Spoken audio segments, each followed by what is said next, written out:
So the question arises, why did the British rulers want to reinstate Churchill long after he was an important memory, but essentially a wartime memory?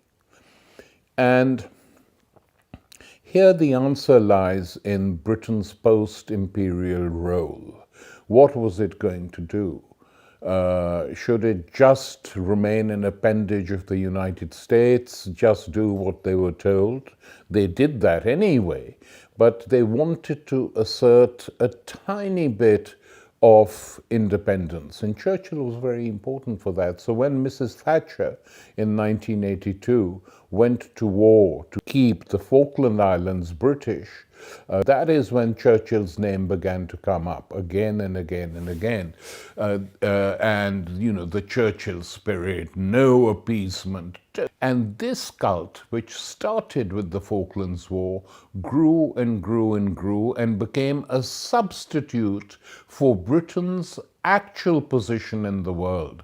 That is why Churchill was needed. He was essential to the ideology. Here was a great anti-fascist leader. He belonged to us. He defeated the Germans, whereas in reality, as everyone knows, the Germans were defeated by a combination of the Red Army fighting and removing them from most of Europe, especially Eastern Europe, and American industry, the war industry of the United States and American technology. Even if one takes the wartime Churchill into consideration, his role was very subordinate, really, to others, though not as subordinate as Britain became later, because the empire still existed.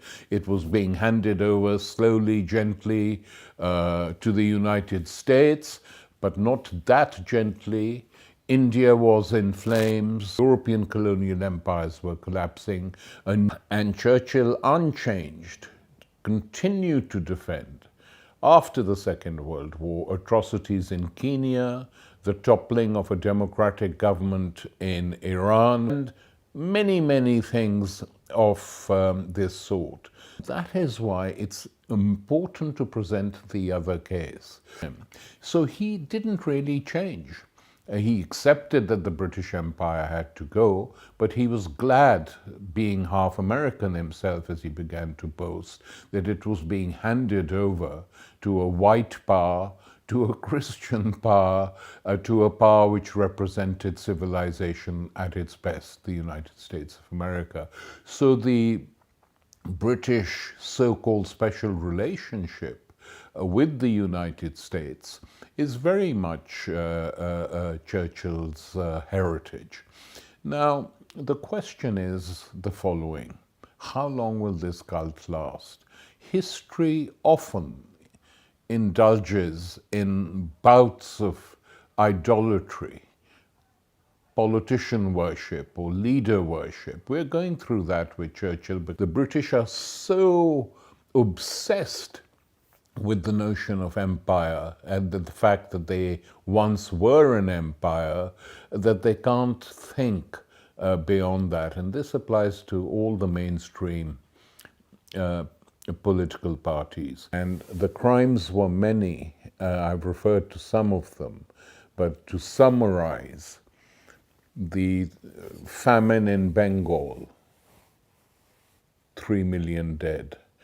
The assault during the Second World War on the Greek resistance, which is one of the more horrific acts carried out by the British in Europe during the Second World War. And this attack led to numerous deaths, led to a civil war in Greece. And at the height of the British attack on the Greek resistance, which was led by communists, they used to sometimes chop off the heads of members of the resistance. They used to sometimes chop off the heads of members of the resistance, put them on poles and hold them outside prison camps. The history of Churchill's intervention against the Bolshevik Revolution in its early years, which resulted in mutiny and the other mutinies that took place, especially during the First World War,